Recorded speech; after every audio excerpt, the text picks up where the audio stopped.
Everyone, good evening all of you.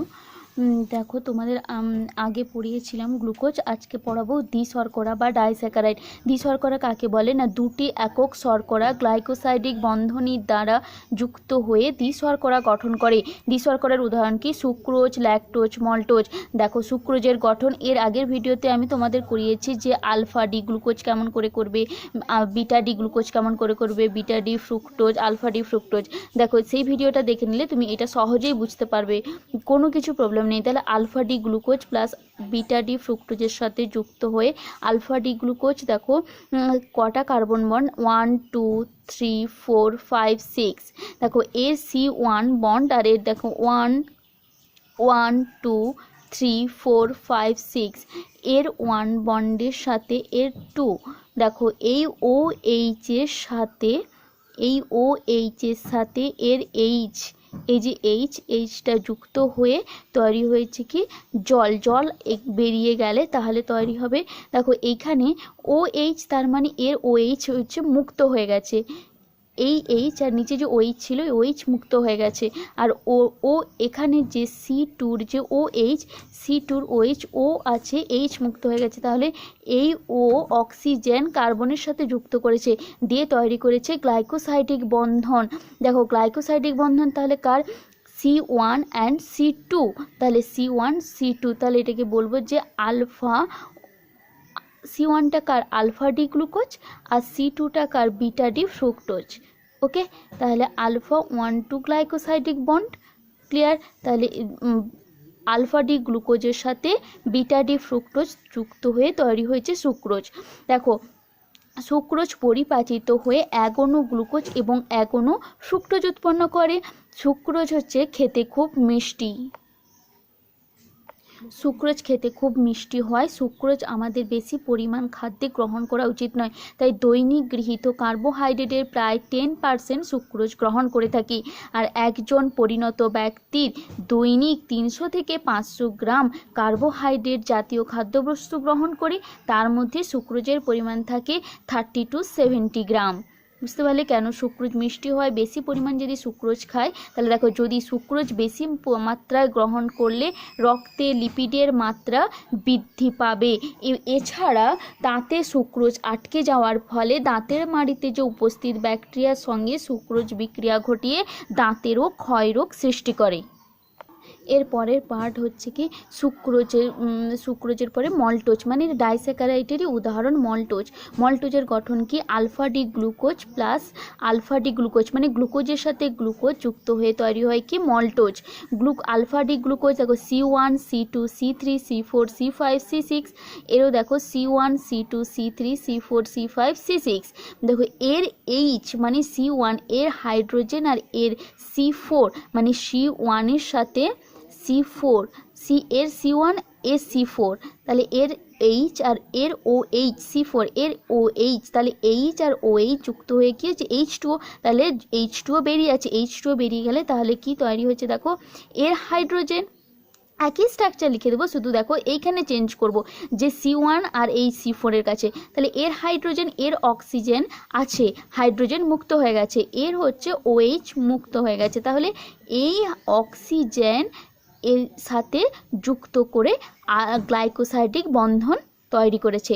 তাহলে এই বন্ধনটার নাম কি? আলফা 1,4 গ্লাইকোসাইডিক বন্ধন, কারণ AC1 AC4 তাই তৈরি হয়েছে আলফা 1,4 গ্লাইকোসাইডিক বন্ধন। তাহলে গ্লুকোজ প্লাস গ্লুকোজের সাথে যুক্ত হয়ে কি তৈরি হয়েছে? মল্টোজ। ইহা গুড়ে বেশি মাত্রায় পাওয়া যায়, আর গ্লুকোজের সাথে গ্লুকোজ যুক্ত হয়ে তৈরি হলো কি মল্টোজ। বুঝতে পেরেছো? এরপরে আসবো তৃতীয় উদাহরণ কি ল্যাকটোজ। ল্যাকটোজ কি? ল্যাকটোজ হলো দুগ্ধ শর্করা। মানুষের দুধে ল্যাকটোজের পরিমাণ তোমার 7% থাকে, মানে এই মাত্রা গরুর দুধের অপেক্ষা 1.5 গুণ বেশি থাকে। মানে ল্যাকটোজ বিশ্লিষ্ট হয়ে 1 অণু গ্লুকোজ আর 1 অণু গ্যালাক্টোজ উৎপন্ন করে। তার মানে কি হলো? গ্লুকোজ প্লাস গ্যালাক্টোজ মিলে তৈরি হয়েছে কি ল্যাকটোজ। এরপরে দেখো ল্যাকটোজের গঠন। ল্যাকটোজের গঠন দেখো হচ্ছে বিটা ডি গ্যালাক্টোজ আর beta D glucose. Beta D glucose দেখো এখানে একই C1 C2 C3 C4 C5 আর C6। এরও দেখো C1 C2 C3 C4, C5, C6। Clear? বুঝতে পেরেছো? দেখো এর OH এর সাথে এর H যুক্ত হয়ে তৈরি হবে কি ল্যাকটোজ। দেখো এবারে এর OH, ক্লিয়ার? কেমন করে কানেক্ট করছি না, এর OH এর সাথে এর H যুক্ত হয়ে H2 তাহলে কি বেরিয়ে যাচ্ছে, H2 বেরিয়ে গেলে দেখো এর OH বেরিয়ে গেছে আর এর O, তাহলে যুক্ত হবে কি গ্লাইকোসাইডিক বন্ধন। তাহলে এটাকে কি বলবো, গ্লাইকোসাইডিক বন্ধন।